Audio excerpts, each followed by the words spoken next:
Estamos recibiendo con muchísimo gusto a Pablo Thiago Roca. Él es director del Museo Figari, que en la Noche de los Museos tuvieron también una importante actividad que él nos va a contar. Bienvenido, Pablo, un gusto tenerte aquí. Muchas gracias por la invitación. Otro de los afectados por el Biwak que no llegó. Sí, el Biwak que no llegó. Defensor llegó. Defensor llegó, decías, y tricampeón. Paso un aviso. No, hablando en serio, fue una verdadera fiesta. Museos en la Noche, se hizo el lanzamiento en el Museo Figari. Se suspendieron por estos pronósticos fallidos algunas actividades al aire libre, pero vino mucha gente al museo, se inauguró un piso nuevo.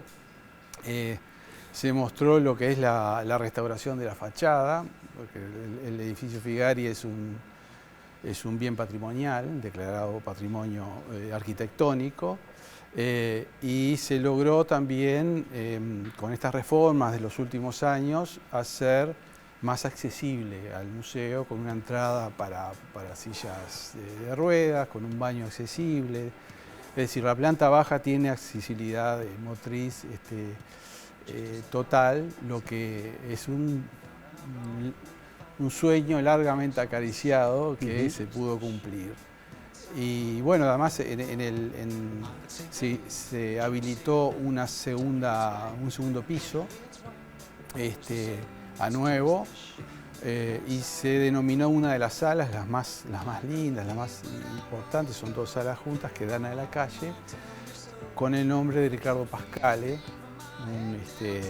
un economista, presidente por 2 veces del Banco Central del Uruguay, pero que era además un artista, un escultor muy conocido, que falleciera este año, y es el responsable, Ricardo, amigo de la casa además durante muchísimos años, responsable de la adquisición del bien inmueble, del edificio del museo, que con el tiempo pasaría a ser la sede del museo, y de la creación del Premio Figari, que es el premio a la trayectoria de los artistas plásticos.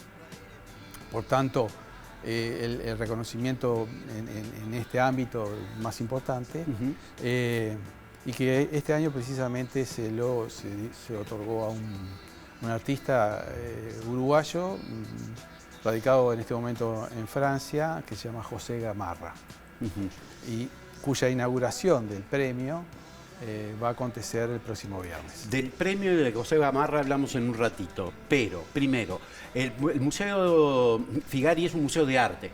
Sí.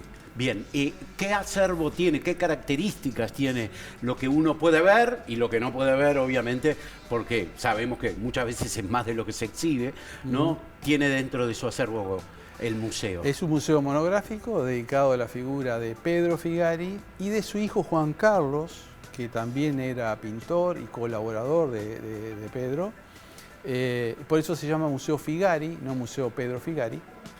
Y en su acervo tiene pinturas de Don Pedro y de algunas de Juan Carlos, y también un archivo importante con documentación, cartas, también un archivo fotográfico que fue creciendo. La idea del museo ha cambiado en los últimos años, del museo como un depositario de cuadros, ¿no? Se ha ampliado un poco la concepción del museo a una institución más dinámica, y que trabaja también con muchos recursos documentales. Sí, recién veíamos, Pablo, una imagen o varios cuadros de Figari, los característicos salones coloniales, ¿verdad? O de repente las imágenes con personas afrodescendientes, ¿verdad? Pero son rostros que no tienen rasgos. ¿Cuál es el atractivo? ¿Cuál fue el desafío que enfrentó Figari, ¿no? Al hacer unas imágenes que son tal vez hasta naif en algún momento, en el sentido de que no hay mucho detalle, ¿verdad? Digo, uno se imagina a la persona sin que la persona ni siquiera tenga ojos o se le vea. ¿Cómo fue esta historia? Es una historia larga, voy a tratar de resumirla brevemente. Sí. No, hay que pensar que en la época que Figari nace a mediados del siglo XIX, 1861, y muere en 1938. Es una etapa de grandes cambios a nivel mundial, cambios también en las pinturas, en la pintura como género, y es la época en que aparece y se masifica la fotografía. La aparición de la fotografía, que se masificó a fines del siglo XIX y principios del XX, supuso un sacudón muy importante para el mundo de la pintura. La pintura ya no tenía que dedicarse a retratar al abuelo insigne para inmortalizarlo o a retratar un paisaje lo más verista y naturalista posible, sino que eso se comenzó a encargar la fotografía, que era más barata, y eso supuso muchos cambios sociales, y la pintura se vio afectada y se dedicó un poquito más a pensar en su propio lenguaje. De ahí surge el impresionismo. Fue el primer granismo, después se sucedieron el cubismo, el surrealismo y un montón más. El impresionismo peleaba un poco a la fotografía y quería retratar la realidad, pero decía, la luz es vida, es movimiento, y se empezó a volcar para ese lado. Figari toma elementos del impresionismo y comienza a hacer lo que él llamó, con la pintura, la leyenda del Río de la Plata. Quiere hacer una gesta heroica, pero no de los acontecimientos bélicos, de los próceres, sino de la gente común, de la vida cotidiana, de las clases a menudo desfavorecidas, como los afrodescendientes, pero también los indios, los gauchos, y él ve en eso un valor cultural riquísimo y lo comienza a inmortalizar, por decirlo de alguna manera, a través de este nuevo lenguaje que toma elementos de la vanguardia europea. Y bueno, es una pintura hecha de memoria, porque Figari comienza a pintar estos cuadros que nosotros reconocemos rápidamente como Figari en Buenos Aires primero y después en París. O sea, todas estas imágenes, y pintó cerca de, hay una discusión si entre 3.500 o 4.000 cartones, pintados sobre cartón, básicamente. Todas esas imágenes surgen de su imaginación y del pincel, sin tener modelos fotográficos ni modelos humanos, ¿no? Y él se va imaginando estas escenas en el campo, en la ciudad, y reconstruyendo una leyenda, como les decía, un poco en el plan, si se puede comparar, con lo que se hizo en Estados Unidos con los cowboys y la conquista del oeste. Se magnificó una épica. Una épica, exactamente, una épica. Figari es una épica del gaucho, del negro, la figura del indio también. Y Pablo, viniendo al premio, ¿quiénes participan de este premio? No queremos saber el ganador, pues, supongo, o ya capaz que ya se conoce. Sí. José Gamarra. ¿Quién es José Gamarra? El premio, voy a hacer un paréntesis breve, lo otorga el Banco Central del Uruguay y lo gestiona el Museo Figari. El museo, con la Dirección Nacional de Cultura, elige a un jurado que determina, o sea, no es una convocatoria, ¿verdad?, sino que este jurado, que estuvo integrado en este caso por Emma Sanguinetti, Pablo Uribe y María Eugenia Méndez, determinan a alguien que por la trayectoria merece este reconocimiento. Y ellos eligieron a José Gamarra, que es un artista que tiene 90 años, nació en el 34. Ahí vemos imágenes. En Tacuarembó. Gamarra es un niño prodigio, comienza a dibujar en el entorno de unas maestras que fueron muy importantes. Gamarra es fruto de lo que fue la escuela pública en los años 40 y 50, porque estas maestras, Mercedes Santelo y Bel Clavelli, tenían como un interés especial por el dibujo infantil. Y es así que descubren Además dirigía una revista muy conocida en la época, que tenía un tiraje de 160.000 ejemplares, se llamaba El Grillo, una especie de antecedente al Villiquen y a todo este tipo de revistas que se usaban a nivel escolar. Pero estas maestras tenían un interés especial por el dibujo infantil y hacían salidas con las escuelas y descubren el talento de un joven niño recién llegado de Tacuarembó, José Gamarra. Es decir, que desde los 10 años Gamarra ha pintado ininterrumpidamente y, bueno, 80 años de pintura, se puede decir, de trayectoria que tiene. Fue creciendo, fue también ganando becas, ganó una beca Itamaraty muy importante, se fue a Brasil, pasó por distintos periodos que tienen que ver con el desarrollo de la pintura en el siglo XX.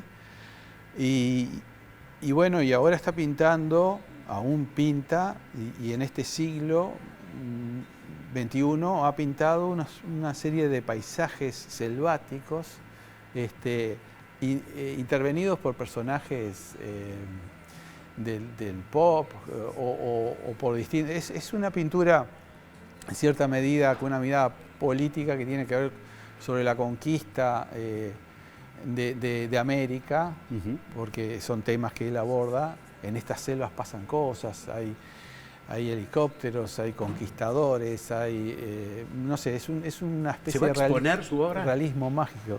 Sí, claro.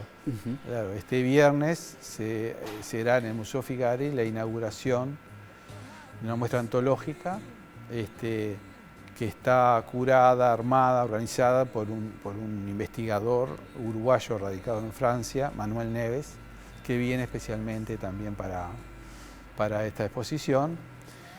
Y Gamarra vendrá a los pocos días, porque él ya tenía planificado un viaje a Uruguay, pero seguramente no va a estar en la inauguración. 90 años, ¿no? Esto es una trayectoria. Digo, y qué bien que se haga justicia también, ¿no? Aún cuando haya demorado 90 años. Sí, bueno. Y más allá de que, bueno, premio ya es elegido de esta manera, pero... Sí. La justicia tarda, pero llega. Pero, sí, muchos se preguntan, como decía Fuseca, la justicia llega, pero tarda. Pero tarda, exacto. Bueno, sí, muchos se preguntan, pero como no lo había ganado José Gamarra, no. Es cierto que los últimos 50 años estuvo en Francia, ¿no? Es decir, claro. También hay muchos artistas uruguayos que se lo merecen y bueno, ojalá que lo reciban también.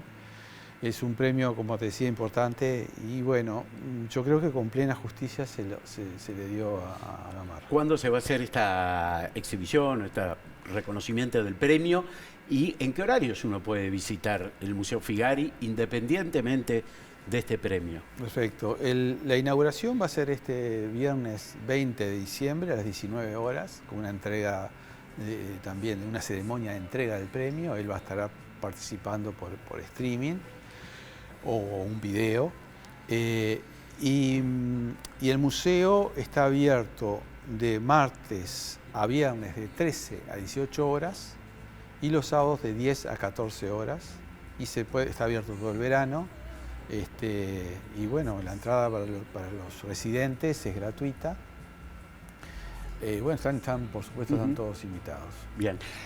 Una última. El mercado del arte es bastante curioso su comportamiento, ¿no? Vemos como obras que no tienen ningún valor, si uno las sacara a una pared, valen millones de dólares, ya sea por blanqueo de dinero, esnovismo o por lo que sea. ¿Cuánto estaría cotizando un Figari o una obra de Figari en este mercado internacional? ¿Y es sencillo no desprenderse para un museo de esa obra cuando de repente podría significar un importante ingreso? El Museo Figari es una institución estatal, o sea que no comercializa las obras.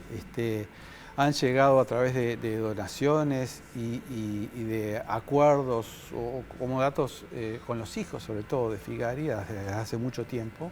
Están en instituciones públicas y cuando se crea el Museo Figari vienen estos cuadros.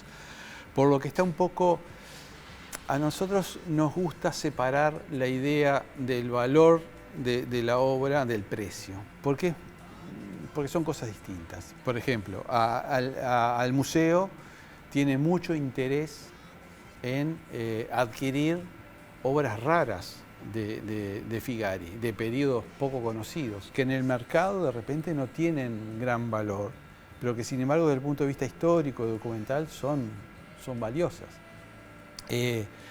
Por lo tanto, depende mucho, tratando de responder o de esquivar un poco tu pregunta con elegancia, depende mucho el mercado del lugar donde se vende el Figari. Una cosa es una subasta, un remate en Uruguay, otra es en Christie's en Nueva York. Una cosa es lo que se vende un Figari en Argentina o en Francia y otra cosa en Uruguay. Y también depende del formato, del tamaño y de la serie. Por ejemplo, los candombes, que son lo más conocido de Figari, un candombe de gran tamaño tiene mucho más valor que una pintura, por ejemplo, hermosísima de los circos, una serie de circos que tiene, por ejemplo, Figari. No sé si respondo preguntas. Más o menos. Yo quería un número. Pablo, muchísimas gracias por tu presencia. No, gracias a ustedes. Un placer conversar contigo, conocer entonces la obra de Figari, la obra de Gamarra, también las innovaciones que ha tenido entonces el museo en estos pocos días. Bueno, muchas gracias. Solamente recordar que está en la Ciudad Vieja el museo y bueno, y abierto a todo público. Muchísimas gracias. Gracias por la invitación.